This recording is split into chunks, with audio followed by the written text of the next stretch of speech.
나아마 사람 소발이 대답하여 이르되 말이 많으니 어찌 대답이 없으랴. 말이 많은 사람이 어찌 의롭다 함을 얻겠느냐. 내 자랑하는 말이 어떻게 사람으로 잠잠하게 하겠으며, 내가 비웃으면 어찌 너를 부끄럽게 할 사람이 없겠느냐. 내 말에 의하면 내 돈은 정결하고 나는 주께서 보시기에 깨끗하다 하는구나. 하나님은 말씀을 내시며 너를 향하여 입을 여시고 지혜의 오묘함으로 내게 보이시기를 원하노니 이는 그의 지식이 광대하심이라. 하나님께서 너로 하여금 너의 죄를 잊게 하여 주셨음을 알라. 내가 하나님의 오묘함을 어찌 능히 측량하며 전능자를 어찌 능히 완전히 알겠느냐. 하늘보다 높으시니 내가 무엇을 하겠으며 수월보다 깊으시니 내가 어찌 알겠느냐. 그의 크심은 땅보다 길고 바다보다 넓으니라. 하나님이 두루 다니시며 사람을 잡아 가두시고 재판을 여시면 누가 능히 막을 소냐. 하나님은 허망한 사람을 아시나니 악한 일은 상관하지 않으시는 듯하나 다 보시느니라. 허망한 사람은 지각이 없나니 그의 출생함이 들나귀 새끼 같으니라. 만일 내가 마음을 바로 정하고 주를 향하여 손을 들 때에 내 손에 죄악이 있거든 멀리 버리라. 불의가 내 장막에 있지 못하게 하라. 그리하면 내가 반드시 흠없는 얼굴을 들게 되고 굳게 서서 두려움이 없으리니 곧 내 환난을 잊을 것이라. 내가 기억할지라도 물이 흘러감 같을 것이며 내 생명의 날이 대낮보다 밝으리니 어둠이 있다 할지라도 아침과 같이 될 것이요 내가 희망이 있으므로 안전할 것이며 두루 살펴보고 평안히 쉬리라. 내가 누워도 두렵게 할 자가 없겠고 많은 사람이 내게 은혜를 구하리라. 그러나 악한 자들은 눈이 어두워서 도망할 곳을 찾지 못하리니 그들의 희망은 숨을 거두는 것이니라. 할렐루야. 네, 이른 새벽 우리 주님 전에 오신 믿음의 성도님들 환영하고 축복합니다. 자, 오늘 욥기 11장에 있는 말씀의 소제목을 보시면 소발의 첫 번째 말이라고 제목이 지어져 있습니다. 욥의 세 친구가 왔습니다. 엘리바스, 빌닷, 소발, 이렇게 세 명이죠. 그들은요, 욥이 죄 때문에 이러한 고통과 고난을 받는 것이다 라고 그들은 단정했다라는 거예요. 그래서 그들의 말투는 단호하고요, 또한 직설적이기도 하면서 때로는 이 욥의 상태를 배려하지 못하는 좀 그런 냉정함까지 느껴지게 될 겁니다. 그래서 여러분, 오늘 이 소발의 말에는 하나님이 인간들보다 지혜로우시고 모든 것을 알고 계신다라고 하는 그런 얘기를 욥에게 합니다. 물론 옳은 말입니다. 그는 이 하나님의 전능하심과 또 우리 인간의 한계를 분명하게 인식하고 있어요. 하나님은 위대하시고 인간이 우리들은 하염없이 부족하다. 그러니 분명히 너에게도 어떠한 죄가 분명히 있을 것이다 라고 이 소발이 욥에게 말을 하고 있는 겁니다. 그런데 문제는요, 마치 이 소발이 또 하나님의 뜻을 다 아는 것처럼 욥을 판단하고 있다라는 것이죠. 그래서 오늘 하나님의 말씀은요, 하나님의 이 오묘하신 하나님의 뜻과 하나님의 계획 앞에서 겸손해야 한다라는 것을 우리들에게 가르쳐주고 있습니다. 여러분, 진리는 분명히 중요하죠. 그리고 그 진리가 또 사랑이 없이 적용이 되면 오히려 사람들에게 상처를 주는 도구가 될 수가 있습니다. 여러분, 진리는요, 사랑과 함께 선포되어야 되는 거예요. 자, 우리 2절에 있는 말씀을 우리 한번 합독해 보겠습니다. 2절입니다. 말이 많으니 어찌 대답이 함을 얻겠느냐. 아멘. 여러분, 이 소발은요, 욥에게 너 지금 말이 많다라고 얘기를 하는 거예요. 여러분, 우리가 한번 생각을 한번 해봅시다. 여러분, 욥이 그렇게 고통받고 몸부림치면서 하나님께 토설하고 있다라고 했잖아요. 원망도 쏟아내고 하나님, 때로는 하나님을 좀 미워하는 말도 쏟아낼 겁니다. 내가 이렇게 고통스러운데 하나님한테 어찌 좋은 말이 나올 수 있겠습니까? 그런데 이 소발이라고 하는 친구가 너 말이 너무 많다 이렇게 얘기를 한다면 여러분 마음이 어떻겠습니까? 아마 많이 아팠을 겁니다. 여러분, 때로는요, 말보다요, 필요한 것은요, 그 고통을 이해하는 마음이에요. 우리가 누군가에게 위로한다라고 어줍잖게 얘기하는 것보다 정말로 먼저 그 고통과 고난 앞에서 이해하는 마음이 먼저 있는지 우리가 꼭 돌아보아야 합니다. 여러분, 욥의 말은 단순한 수다나 변명이 아니죠. 깊은 고통에서 나오는 절규였다라는 겁니다. 여러분, 그는 자신의 상황을 이해할 수가 없습니다. 하나님, 도대체 왜 나한테 이런 고통이 있습니까? 하나님께 질문하고 또 질문했고, 그래서 그 과정에서 많은 것을 쏟아낼 수밖에 없었다라는 것이죠. 그런데 소발은 그 말 속에 담긴 아픔과 눈물을 보지 못하고 겉으로 드러난 표현만을 가지고 또 욥을 판단했다라는 거예요. 그는 욥의 말을 허망한 말이라고 표현을 합니다. 이는 공허하고 근거가 없다라는 뜻입니다. 하지만 욥의 탄식은 헛된 말이 아닙니다. 여러분, 고통과 탄식 속에서 하나님 앞에 모든 것 쏟아내는 것은요, 헛된 말이 아니에요. 하나님께서 그 모든 마음을 헤아려 주시고 알고 계심을 우리가 믿음으로 고백하는 거죠. 그리고 우리의 그 고통 중에 몸부림하는 하나님에 대한 그러한 쏟아냄은요, 믿음의 씨름이라는 거죠, 여러분.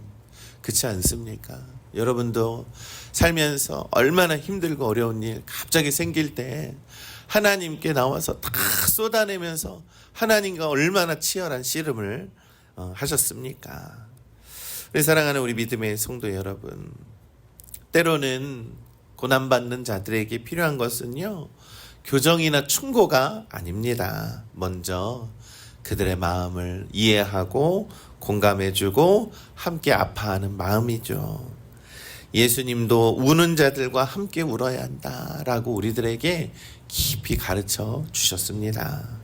그러니 우리 믿음의 성도 여러분, 우리가 말보다 공감이 먼저 앞서는 우리 믿음의 성도들 되시기를 간절히 소망합니다.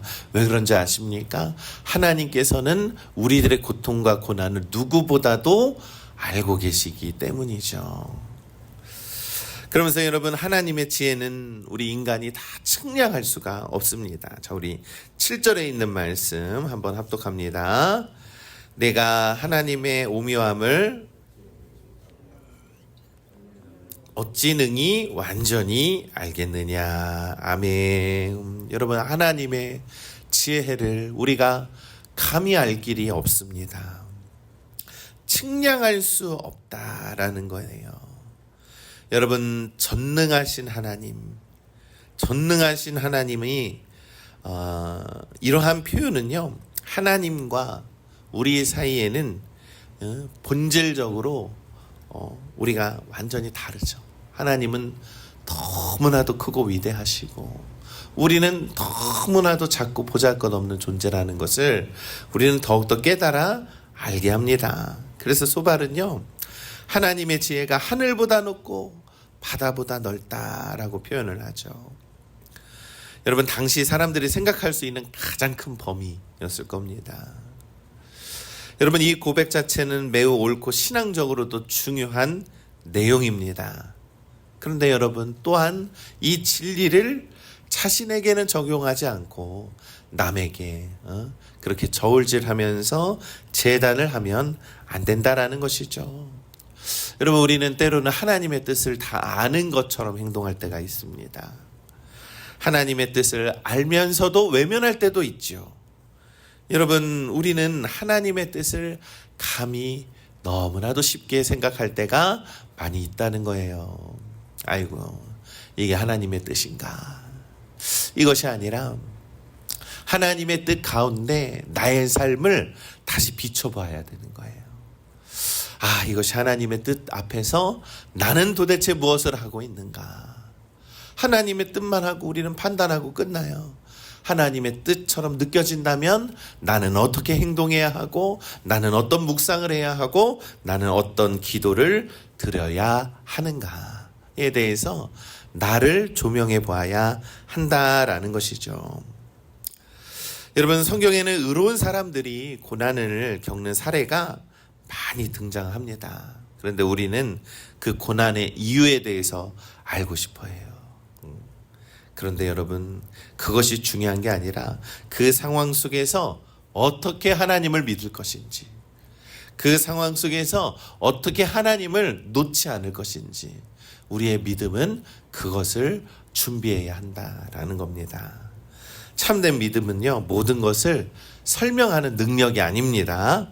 이해되지 않는 상황 속에서도 하나님의 선하심을 붙드는 그러한 태도가 바로 믿음인 줄을 믿습니다. 여러분, 우리가 알지 못하고 우리가 깨닫지 못하는 하나님의 뜻이 얼마나 많이 있겠습니까? 그러나 여러분, 하나님의 선하심을 믿으시기를 간절히 소망합니다. 여러분, 참된 회복은요, 정죄하는 것이 아니에요. 판단하는 것이 아니라 은혜로 시작이 됩니다. 자, 소발은 욥에게 회개를 촉구합니다. 너 이제 회개해. 너에게 분명히 죄가 있을 거야. 너는 그 죄를 모를지 모르지만 우선 회개해. 이렇게 얘기를 한다는 거예요. 자, 우리 14절에 있는 말씀입니다. 합독합니다. 내 손에 죄악이 있거든 멀리 버리라. 불의가 내 장막에 있지 못하게 하라라고 말씀하죠. 여러분, 하나님께 돌아오는 자에게 회복과 소망이 주어진다라는 것은요, 분명한 하나님의 말씀과 뜻입니다. 진리입니다.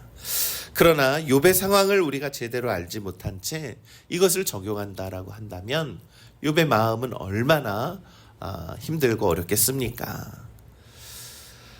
참된 회개는요, 외부의 압박이나 정죄로 이루어지는 것이 아닙니다. 진짜 회개는요, 하나님의 은혜를 경험할 때 자연스럽게 일어나는 변화가 회개라는 거예요. 우리가 회개해라 해서 회개가 되는 것이 아니죠. 예수님은요, 죄인을 정죄하기보다 예수님은 죄인을 먼저 받아주셨어요. 여러분, 예수님은 죄인을 판단하기보다 예수님은 그들을 품어주셨어요. 그 사랑 안에서 우리가 새로운 삶을 살아갈 수 있도록 예수님께서는 인도해 주셨습니다. 여러분, 복음은 우리가 먼저 하나님께 나아가기 전에 하나님께서 먼저 우리에게 다가오셨다라는 사실을 잊지 말아야 됩니다. 여러분, 하나님이 먼저 우리에게 다가오셨다라는 거예요. 우리의 회복은요, 우리의 완전한 회개에 달려있는 것이 아니라요, 예수 그리스도의 이 완전한 우리를 대신해서 십자가에 달려 죽으신 그 대속의 은혜로 우리가 회개할 수 있다라는 것이죠.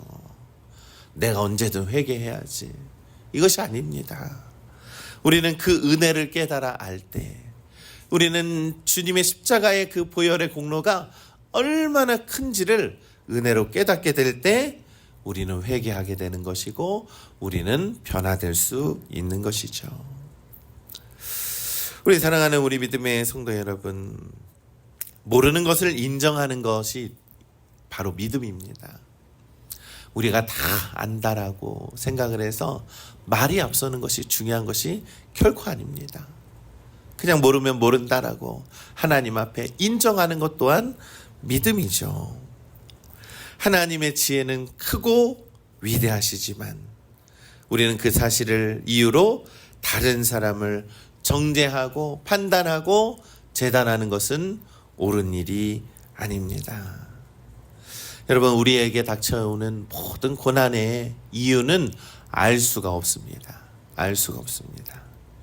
때로는 그 알 수 없고 이해할 수 없지만 우리는 하나님의 선하심을 우리는 반드시 붙들고 믿음으로 싸워 이겨내야 하는 줄 우리는 믿습니다. 여러분, 진정한 변화는요, 하나님의 은혜를 더욱더 깊이 경험하는 데에서 나타나는 것이죠. 진정한 회개는 주 예수 그리스도의 십자가의 공로를 우리가 몸소 깨달아 더욱더 그 보혈이 우리 가운데 흐르게 될 때 진정한 회개가 이루어지는 줄 우리는 믿습니다. 하나님을 완전히 이해해서 믿는 것이 아니라요, 우리는 그 믿음은 이해에서부터 시작하는 거예요. 하나님의 그 보혈의 공로를, 주 예수 그리스도의 보혈의 공로를 우리가 더욱더 깊이 은혜로 우리가 받아들일 때 더욱더 깊은 변화가 우리로부터 이루어지는 줄 우리는 믿습니다. 그러니 우리 믿음의 성도 여러분, 오늘도 주님의 선하심을 붙드시기를 간절히 소망합니다. 우리가 더욱더 하나님의 뜻을 더욱더 깨달아 알고 주님의 공로 앞에 회개하면서 더욱더 변화되는 우리 믿음의 성도님들 되시기를 주님의 이름으로 간절히 축원합니다. 아멘.